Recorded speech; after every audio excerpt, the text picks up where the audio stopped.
નમસ્કાર વિદ્યાર્થી મિત્રો, લાસ્ટ લેક્ચરમાં આપણે ચેપ્ટર 2 વ્યવહારોની દ્વિઅસર અને ખાતાના પ્રકારો એમાં લાસ્ટ લેક્ચરમાં આપણે વ્યવહારોની દ્વિઅસરના દાખલાનો અભ્યાસ કર્યો હતો. દાખલા એક્ઝામ્પલ નંબર 3. આજે એક્ઝામ્પલ નંબર 4 ચોથું ઉદાહરણ આપણે ગણવાનું છે. એના જેવું જ ઉદાહરણ નંબર 4.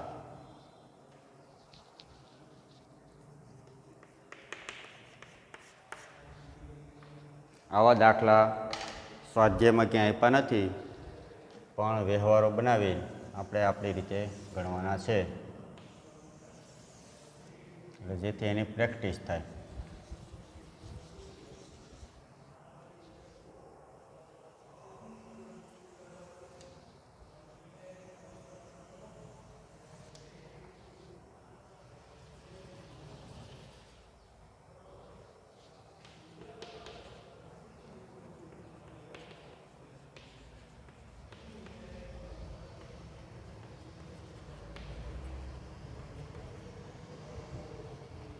તો ચોથું ઉદાહરણ વિદ્યાર્થી મિત્રો, ત્રીજું ઉદાહરણ ગણ્યું એની જેમ જ ચોથું ઉદાહરણ. દરેક આર્થિક વ્યવહારની કેટલી નોંધ થતી હોય? 2 નોંધ થતી હોય.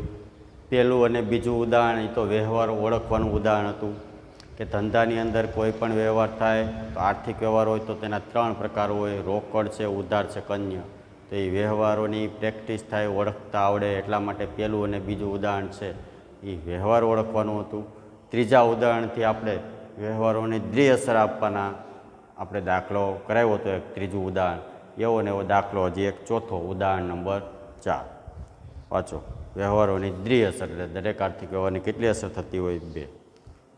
આ આખું ઉદાહરણ છે એ ખરીદી અને વેચાણનું છે.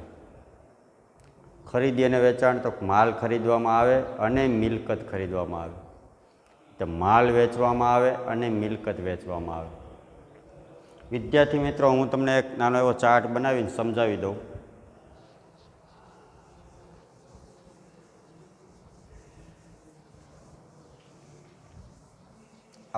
પાછું બનાવી દે હમણાં.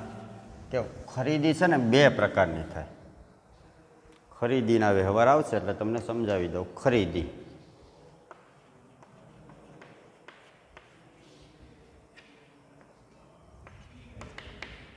રોકડેથી થાય અને ઉધાર થાય. કઈ રીતે થાય? રોકડેથી થાય અને ઉધાર થાય. રોકડેથી ખરીદી કરો તો એક અસર રોકડ ખાતે કે ચેકથી ખરીદી કરી હોય તો બેંક ખાતે અસર આવે, અને એક અસર ક્યાં આવે? ખરીદ ખાતે. પહેલાં ખરીદ ખાતે લખું છું, કારણ કે અત્યારે તમને પહેલું ઉધાર થતું ખાતું હોય ને પહેલાં આવે, પણ અત્યારે ઉધાર જમવાની તમને ખ્યાલ નહીં આવે. અત્યારે ખાલી ખાતા ક્યાં 2 અસર કરે? તો રોકડેથી માલ ખરીદો તો એક અસર ખરીદ ખાતે આવે, પણ મિલકત ખરીદો તો જે તે મિલકત ખાતે અસર આવે. જે તે મિલકત ખાતે અસર. માલ ખરીદો તો ખરીદ ખાતે અસર, અને મિલકત ખરીદો તો જે તે મિલકત ખાતે. આગળના ઉદાહરણમાં મેં તમને એની ચર્ચા કરી હતી કે જમીન, મકાન, યંત્ર, પ્લાન્ટ, મશીનરી આ બધી મિલકતમાં આવે. ફર્નિચર આ બધી મિલકતમાં આવે. તો મિલકત ખરીદો તો જે મિલકત ખરીદતા હોય એની ખાતે એક અસર આવે. અને બીજી અસર જો રોકડેથી ખરીદી છે તો રોકડે ખાતે પહેલી અસર ખરીદી કે, અને બીજી અસર રોકડ ખાતે, અથવા ચેકથી ખરીદી હોય તો બેંક ખાતે. ઉધાર ખરીદો તો એક અસર આનું આ જ ખરીદ ખાતે કે મિલકત ખાતે, અને બીજી અસર આપનાર ખાતે. જો સૌથી પહેલાં તો વિદ્યાર્થીઓ ખરીદી 2 પ્રકારની, ખરીદી 2 વસ્તુની થતી હોય: મિલકતોની થતી હોય અથવા માલની થતી હોય. રોકડેથી થતી હોય અથવા ઉધાર થતી હોય. રોકડેમાંથી 2 રીતની થાય: ચેકથી થાય, રોકડેથી થાય. પહેલાં રોકડનું સમજાવી દઉં. જો તમે માલની ખરીદી કરો તો એક અસર ખરીદ ખાતે આવે, અને રોકડેથી ખરીદી બીજી અસર રોકડ ખાતે આવે. ચેકથી ખરીદી તો બીજી અસર બેંક ખાતે આવે. તો તમે માલ ખરીદો. માલ એટલે મેં બધું આખું વિસ્તારપૂર્વક તમને સમજાવેલું છે કે જે વેપારી જે પ્રકારનો ધંધો કરતો હોય એ વસ્તુ એની માટે માલ કહેવાય. અનાજના વેપારી માટે અનાજ માલ કહેવાય, લોખંડના વેપારી માટે લોખંડ માલ કહેવાય, કાપડના વેપારી માટે કાપડ માલ કહેવાય. પણ અત્યારે આપણે દાખલામાં કયા વેપારીનો ધંધો કરીએ છીએ? લોખંડ, અનાજ, ફર્નિચર, એ કાંઈ કીધું ન હોય. એટલે માલ માલ લખ્યું હોય ને તો એ ખરીદી સમજવાની, માલ જ લખ્યું હોય. આપણે વસ્તુ કઈ છે એ આપણને ખબર નથી દાખલામાં, ખ્યાલ છે? તો માલ શબ્દ આવે તો એ વસ્તુની ખરીદી કરો. તો માલ ખરીદવામાં આવે ને તો એક અસર ખરીદ ખાતે, બીજી અસર રોકડેથી ખરીદી તો રોકડ ખાતે, ચેકથી ખરીદ્યો હોય તો બેંક ખાતે. તો રોકડ વ્યવહાર બે પ્રકારનો હોય ને, કાં રોકડા રૂપિયા આપવાના ને કાં ચેક. તો રોકડેથી માલ ખરીદો તો એક અસર ખરીદ ખાતે, બીજી અસર રોકડ ખાતે. ચેકથી માલ ખરીદો તો એક અસર ખરીદ ખાતે, બીજી અસર બેંક ખાતે. ખ્યાલ આવ્યો? રોકડેથી માલ ખરીદો તો એક અસર ખરીદ ખાતે, બીજી અસર રોકડ ખાતે. અને ચેકથી ખરીદો તો એક અસર ખરીદ ખાતે, બીજી અસર બેંક ખાતે. પણ કોઈ પણ મિલકત ખરીદો તો ખરીદ ખાતે અસર ન આવે, તો જે તે મિલકત ખાતે આવે. તો મિલકતમાં શું આવે? જમીન, મકાન, યંત્ર, પ્લાન્ટ, મશીનરી, ફર્નિચર. તો હવે માની લો ફર્નિચરે રોકડેથી ખરીદ્યું તો એક અસર ફર્નિચર ખાતે, બીજી અસર રોકડ ખાતે. ફર્નિચર ચેકથી ખરીદ્યું તો એક અસર ફર્નિચર ખાતે, બીજી અસર બેંક ખાતે.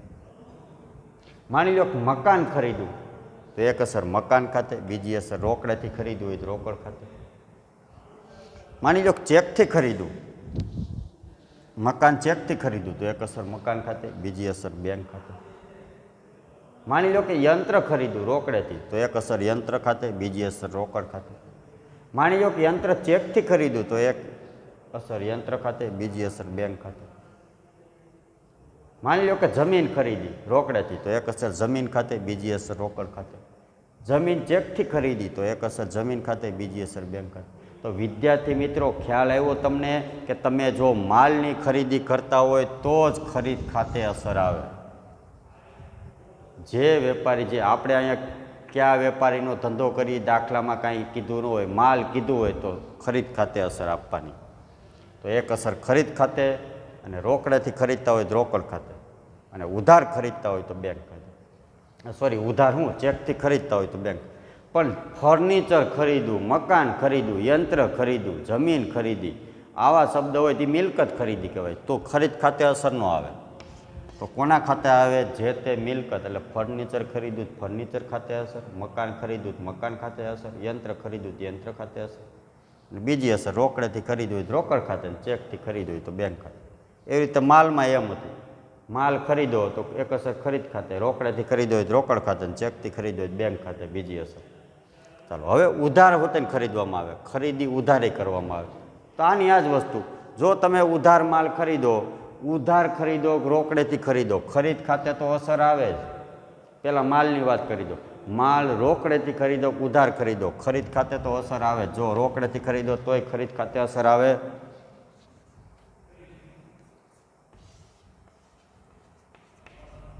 રોકડેથી ખરીદો તોય ખરીદ ખાતે અસર આવે, ઉધાર ખરીદો તોય ખરીદ ખાતે અસર આવે. પણ રોકડેથી ખરીદો હોય તો બીજી અસર, રોકડેથી ખરીદો હોય તો રોકડ ખાતે, અથવા ચેકથી ખરીદો હોય તો બેંક ખાતે આવે. પણ ઉધાર માલ ખરીદો તો બીજી અસર આપનાર ખાતે આવે. કોના ખાતે? આપનાર ખાતે. દાખલા કે પારસ પાસેથી માલ ખરીદો તો બીજી અસર પારસ ખાતે આવે. અનિલ પાસેથી માલ ખરીદો તો બીજી અસર અનિલ ખાતે આવે.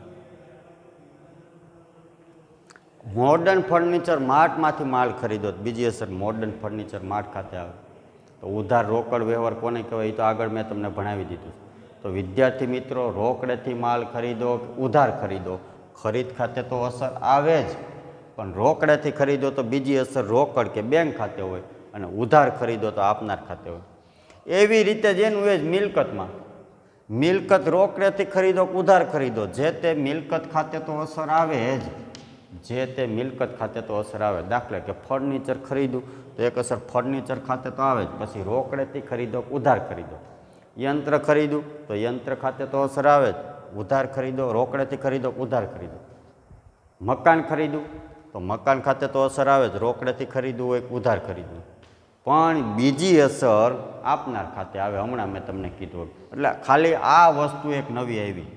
રોકડેથી ખરીદો કોઈ પણ માલ હોય કે મિલકત હોય, એક અસર તો એની જ રહે. રોકડેથી માલ ખરીદો કે ઉધાર ખરીદો, ખરીદ ખાતે તો અસર આવે જ. પણ બીજી અસર જો રોકડેથી ખરીદો હોય તો રોકડ કે બેંક ખાતે આવે, ઉધાર ખરીદો હોય તો આપનાર વ્યક્તિ કે દુકાન ખાતે. એ રીતે મિલકતોમાં મિલકત રોકડેથી ખરીદો કે ઉધાર ખરીદો, એક અસર તો મિલકત જે મિલકત હોય એને ખાતે અસર આવે જ. પણ ઉધાર રોકડેથી ખરીદો હોય બીજી અસર રોકડ કે બેંક ખાતે આવે, મિલકત ઉધાર ખરીદી હોય તો આનું આજ આપનાર ખાતે અસર આવે. તો ખ્યાલ આવ્યો વિદ્યાર્થી મિત્રો? ખરીદી બે રીતની હોય, એક ઉધાર માલની હોય અને મિલકતની હોય. એમાં બે રીતની ખરીદી થાય, રોકડ અને ઉધાર. રોકડમાં પાછા બે પ્રકાર, ચેકથી અને રોકડથી. તો ખ્યાલ આવ્યો? તો આ રીતના આપણે દાખલા માલ અને ખરીદીના અને વેચાણના છે. તો અત્યારે આપણે ખરીદીના વ્યવહારો આપ્યા છે, એટલે ખરીદીના વ્યવહારનો આપણે અભ્યાસ કરીએ. શરૂઆતમાં ક્યાં સુધી ખરીદીના વ્યવહાર છે? તો ખરીદીના વ્યવહાર છે 7 સુધી, અને 7 પછી 8માં પછી બધા વેચાણના વ્યવહારો છે.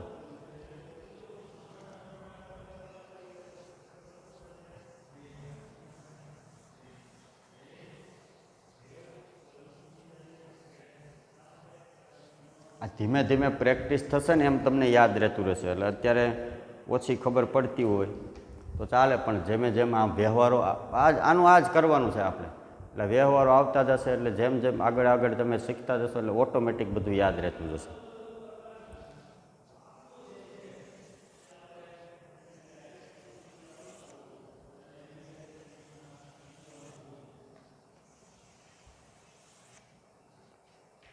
ચાલો પહેલો વ્યવહાર વાંચો.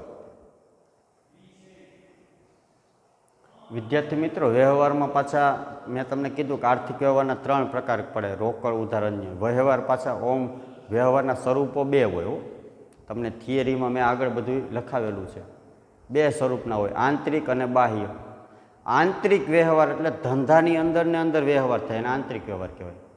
દાખલા કે તમારા ધંધાને કર્મચારીને પગાર ચૂકવો, તમારા ધંધાના કર્મચારીને પગાર ચૂકવો, તો એ ધંધાનો વ્યવહાર છે, આંતરિક વ્યવહાર. બાહ્ય વ્યવહાર એટલે ધંધા બહારના પક્ષકારો સાથે વ્યવહાર કરો, બેંકમાં રૂપિયા ભરો, તો એ ધંધા બહારનો વ્યવહાર કહેવાય, તો એને બાહ્ય વ્યવહાર. એ કાંઈ મહત્ત્વનું નહોતું એટલે એની હારે આપણે કંઈ ચર્ચા કરવાની છે નહીં. આંતરિક વ્યવહાર એટલે ધંધાની અંદર ને અંદર થાય. બાહ્ય વ્યવહાર એટલે ધંધા બહારના પક્ષકારો છે, બેંકો છે, લેણદારો છે, દેવાદારો છે, એની સાથે થાય. એ કંઈ મહત્ત્વનું છે નહીં. મુખ્ય આ વસ્તુ છે આર્થિક વ્યવહાર.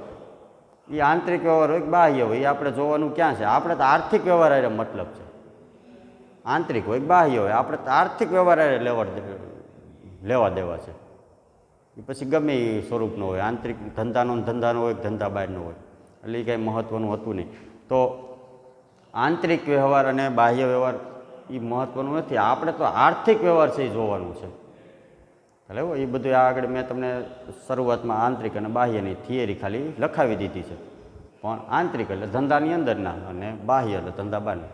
પણ આંતરિક વ્યવહાર હોય કે બાહ્ય હોય આપણે તો આર્થિક વ્યવહાર હારે લેવા દેવા છે. તો 3 પ્રકારના હોય આર્થિક વ્યવહાર, રોકડ, ઉધાર અને અન્ય. તો કોઈ પણ વ્યવહાર હોય તો સૌથી પહેલાં ઓળખવાનો, રોકડ છે, ઉધાર છે કે અન્ય. આંતરિક છે કે બાહ્ય એ જોવાનું ન હોય, એનું કાંઈ આવતું જ નથી. બરાબર? એ ધંધાની અંદર એનું કાંઈ જોવાનું જ ન હોય, આંતરિક હોય બાહ્ય હોય એ આપણે કાંઈ ચર્ચા નહીં કરવાની. આપણે તો આર્થિક છે કે બિન આર્થિક એ જોવાનું. બિન આર્થિકની નોંધ ન થાય.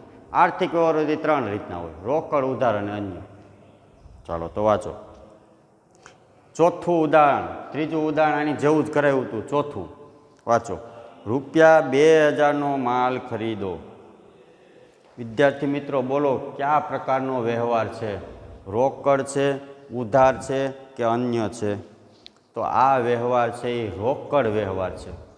એનું કારણ તો કારણમાં મેં તમને લખાવ્યું હતું કે જે વ્યવહારમાં વ્યક્તિ કે દુકાનનું નામય ન હોય, રોકડેથી ખરીદો ચેકથી કાંઈ ન કીધું હોય, તો એવો વ્યવહાર કેવો વ્યવહાર હોય? કહેવાય રોકડ. અને રોકડ વ્યવહાર હોય એટલે એક અસર રોકડ ખાતે આવે અને બીજી ક્યાં આવે? જો માલ ખરીદો કીધું ને આગળના દાખલામાં થોડાક વ્યવહાર આવા આવ્યા હતા. તો માલ ખરીદો એટલે એક અસર આવે ખરીદ ખાતે. ક્યાં આવશે? ખરીદ ખાતે. ધંધાની અંદર ખરીદીનું ખાતું હોય ને એમાં ખરીદ ખાતે અસર આવે. બીજી અસર રોકડેથી ખરીદો છે તો બીજી અસર રોકડ ખાતે અસર. હમણાં મેં ચાર્ટ બનાવીને તમને સમજાવ્યું. હમણાં આના જ વ્યવહારમાં એમ કીધું હતું કે 2000નો માલ ચેકથી ખરીદો. તો ચેકથી ખરીદો તો ખરીદ ખાતે અસર ને બીજી અસર આવત બેંક ખાતે. હમણાં એમ કીધું હોત કે 2000નો માલ મનીષભાઈ પાસેથી ખરીદો તો ઉધાર વ્યવહાર થાય, કારણ કે વ્યક્તિ કે દુકાનનું નામ હોય, ચૂકવણીનો કાંઈ ઉલ્લેખ ન હોય તો ઉધાર ખરીદો થાય. તો એક ખરીદ ખાતે, બીજી અસર મનીષભાઈ ખાતે આવે. ટૂંકમાં ઉધાર માલ ખરીદો, રોકડેથી ખરીદો, રોકડમાં પાછો ચેકથી ખરીદો કે રોકડેથી ખરીદો, ખરીદ ખાતે તો અસર આવે આવે ને આવે, ખાલી બીજી અસર બદલાય. જો રોકડેથી ખરીદો તો રોકડ ખાતે અસર, ચેકથી ખરીદો તો બીજી અસર બેંક ખાતે, અને ઉધાર ખરીદો તો આપનાર વ્યક્તિ કે દુકાન ખાતે અસર. બાકી ખરીદ ખાતે તો અસર આવે જ. ઉધાર ખરીદો કે રોકડેથી ખરીદો કે ચેકથી ખરીદો, ચાલો એવું ખાલી બીજી અસર બદલે. ચાલો એના પછી બીજો વ્યવહાર વાંચો. 1200નો માલ રોકડેથી ખરીદો. આનું આજ ઓમાં કાંઈ નહોતું કીધું, રોકડ શબ્દનો ઉલ્લેખ નહોતો, વ્યક્તિ કે દુકાનનો ઉલ્લેખ નહોતો, ખાલી માલ ખરીદો એમ કીધું એટલે રોકડ વ્યવહાર હોય. આમાં રોકડેથી ખરીદો એમ કીધું તો રોકડ શબ્દનો સ્પષ્ટ ઉલ્લેખ હોય, એમાં માલ કઈ રીતે ખરીદવો હોય, રોકડ વ્યવહાર છે એટલે રોકડેથી ખરીદો. આની આ જ એન્ટ્રી બે, ખરીદ ખાતે અસર અને બીજી રોકડ ખાતે અસર. આનું આ જ. ચાલો ત્રીજો વાંચો. 1800નો માલ દિલીપ પાસેથી ખરીદો. વિચારો વિદ્યાર્થી મિત્રો, કેવો વ્યવહાર છે, રોકડ કે ઉધાર? તો મેં તમને લખાવેલું છે નિયમ કે જે વ્યવહારમાં વ્યક્તિ કે દુકાનનું નામ હોય, ચૂકવણીનો કાંઈ ઉલ્લેખ ન હોય, એટલે રોકડેથી ખરીદો, ચેકથી કાંઈ ઉલ્લેખ ન હોય તો ઉધાર વ્યવહાર થાય. અહીં દિલીપ પાસેથી રોકડેથી ખરીદો એવું કીધું નથી, દિલીપ પાસેથી ચેકથી ખરીદો એવું પણ કીધું નથી. તો વ્યક્તિનું નામ છે, ચૂકવણીનો કાંઈ ઉલ્લેખ ન હોય તો ઉધાર ખરીદો કહેવાય. હમણાં જ મેં તમને કીધું, ઉધાર ખરીદે, ચેકથી ખરીદે કે રોકડેથી ખરીદે, ખરીદ ખાતે તો અસર આવે. બીજી અસર, રોકડેથી ખરીદો તો રોકડ ખાતે. અહીંયા ઉધાર ખરીદો છે તો ઉધાર ખરીદો તો કોની પાસેથી ખરીદો છે? દિલીપ પાસેથી, તો બીજી અસર દિલીપ ખાતે આવે, આપનાર ખાતે અસર આવે. આપનાર એટલે કોણ છે? આપણે કોની પાસેથી માલ ખરીદો? તો દિલીપ. તો ઉધાર માલ ખરીદતા હોય એનો મતલબ એક માલ ખરીદો પણ રૂપિયા ભવિષ્યમાં આપવાના થશે, તો ઉધાર માલ ખરીદો તો બીજી અસર દિલીપ ખાતે આવે. ચાલો એવું. ચાલો એના પછી વાંચો. 1400નો માલ ચેકથી ખરીદો. રોકડ વ્યવહાર જ છે પણ બીજી અસર, રોકડને બદલે કયું ખાતું આવશે? ચેકથી ખરીદો એટલે. તો ચેકથી ખરીદો તો આપણા વતી લેવડ દેવડ કોણ કરે? બેંક. એટલે ખરીદ ખાતે અસર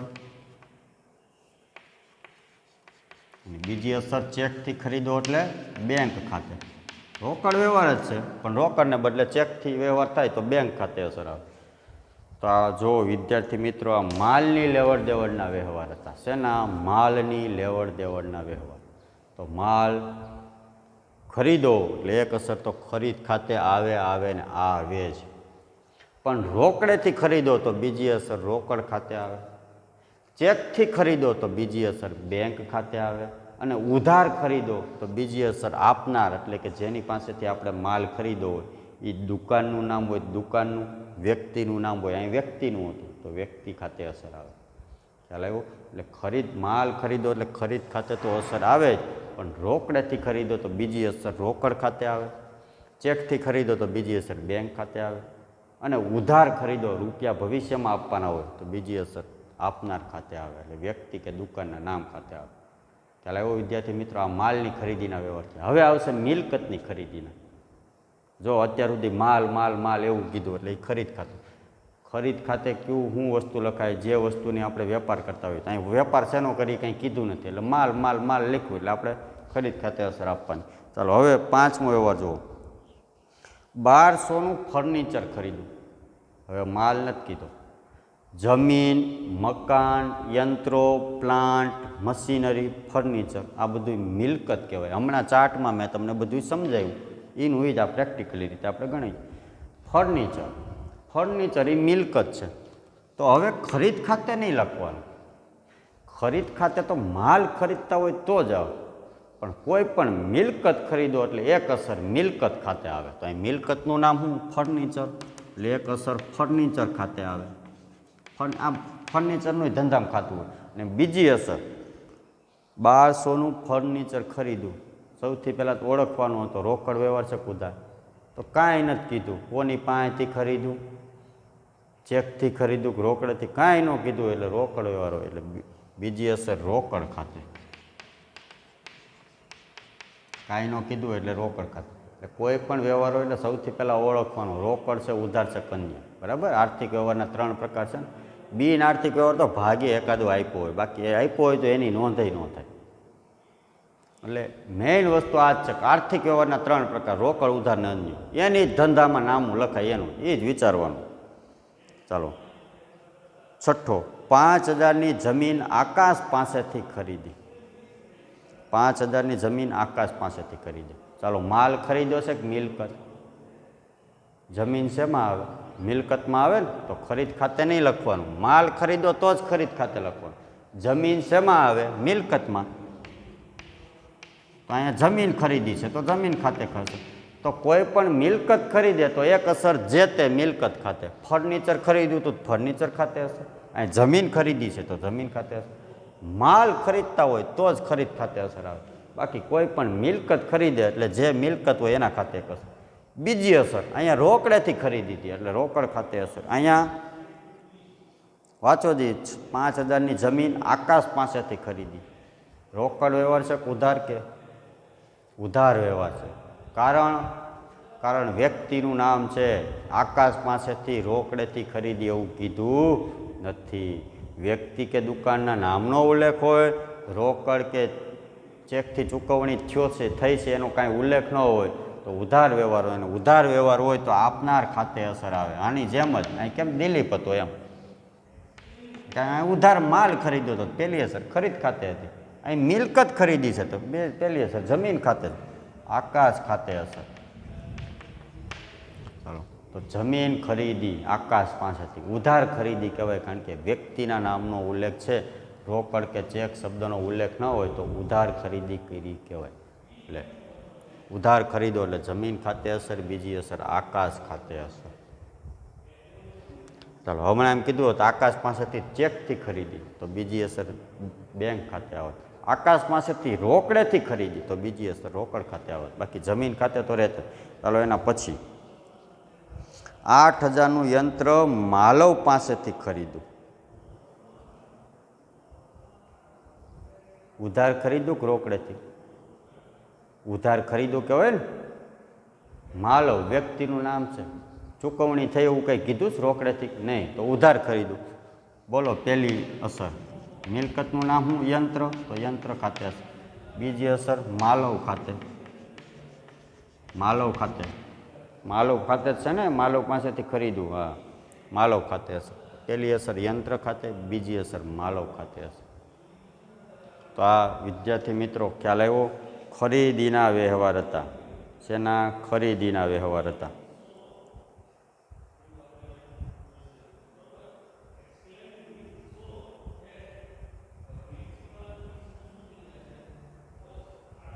હમણાં એમ કીધું હોત કે માલવ પાસેથી ચેકથી ખરીદું. જો જવાબમાં તમને બેંક લખાવેલું છે. જવાબમાં શું લખાવેલું છે? યંત્ર ખાતે અને બેંક ખાતે દાખલાના જવાબમાં. તો આ વ્યવહાર સુધારી નાખો. વ્યવહારમાં સુધારો કરવો પડશે. 8000નું યંત્ર માલવ પાસેથી ચેકથી ખરીદવું એવું વચ્ચે ઉમેરી દો.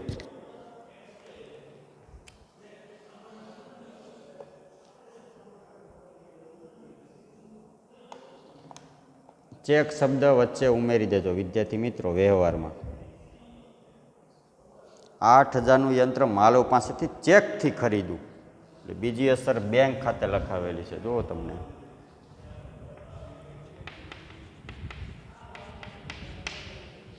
તો માલવ પાસેથી ખરીદું એમ કીધું હોત તો માલવ આવે. માલવ પાસેથી ચેકથી ખરીદું, એ ચેક શબ્દ લખેલો નથી, લખી નાખજો કારણ કે જવાબમાં પાછું બેંક લખાવ્યું. જો યંત્ર અને બેંક એટલે વ્યવહાર સુધારી નાખજો. 8000નું યંત્ર માલવ પાસેથી ચેકથી ખરીદું, ચેક શબ્દ ઉમેરી દો એટલે બીજી અસર બેંક ખાતે આવે. તો વિદ્યાર્થી મિત્રો ખ્યાલ આવ્યો?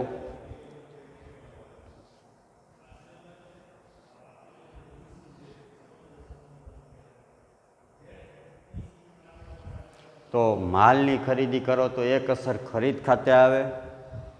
રોકડેથી ખરીદો હોય બીજી અસર રોકડ ખાતે આવે. ચેકથી ખરીદો હોય બીજી અસર બેંક ખાતે આવે. ઉધાર ખરીદો બીજી અસર દિલીપ ખાતે આવે. એવી રીતે મિલકતની ખરીદી કરો તો એક અસર જે તે મિલકત ખાતે આવે, પણ બીજી અસર રોકડેથી મિલકત ખરીદો તો બીજી અસર રોકડ ખાતે આવે, ઉધાર ખરીદો તો બીજી અસર આની જેમ જ આ જ નિયમો. કેમ રોકડેથી ખરીદો તો રોકડ ખાતે, ઉધાર ખરીદો હોય તો ઉધાર ખાતે, ચેકથી આપનાર ખાતે, ચેકથી ખરીદો હોય બેંક. તો મિલકત ખરીદો તો એક અસર જે મિલકત હોય એની ખાતે, બીજી અસરમાં જો રોકડેથી ખરીદી હોય તો રોકડ ખાતે, ઉધાર ખરીદી હોય તો આપનાર ખાતે, ચેકથી ખરીદી હોય તો બેંક ખાતે. આ જ નિયમો. વિદ્યાર્થી મિત્રો, આ ખરીદીના વ્યવહારોનો 7 વ્યવહારો હતા. ખરીદી. હવે આવશે વેચાણના વ્યવહારો. તો વેચાણના વ્યવહારોનો અભ્યાસ આપણે એના પછીના નેક્સ્ટ વિડીયોમાં કરીશું. એટલે 8મો 9મો 10મો 11મો 12મો વેચાણના વ્યવહાર. ફરી પાછો હું તમને ચાર્ટ બનાવે. વેચાણ 2 પ્રકારનું હોય, જેવી રીતે ખરીદી 2 પ્રકારની હોય, માલની ખરીદી અને મિલકતની ખરીદી. તો વેચાણ 2 પ્રકારનું હોય, માલનું વેચાણ અને મિલકતનું વેચાણ. તો માલનું વેચાણ 2 રીતે થાય, રોકડેથી ઉધાર, રોકડમાં પાછું ચેકથી અને રોકડેથી. મિલકતનું વેચાણ 2 રીતે થાય, રોકડેથી ઉધાર. સેમ ટુ સેમ આમાં ખરીદી કરો છો, આમાં વેચો છો. ખરીદી રોકડેથી ઉધારથી થાય, વેચાણી રોકડેથી ઉધારથી થાય. ખરીદી માલની અને મિલકતની થાય, વેચાણી માલ અને મિલકતનું થાય. એનું એ જ વ્યવહારો હું તમને 8 થી 15 સુધીના વ્યવહારો છે એ વેચાણના છે. ફરી પાછા નેક્સ્ટ વિડીયોમાં આપણે એનો અભ્યાસ કરીશું. ધન્યવાદ.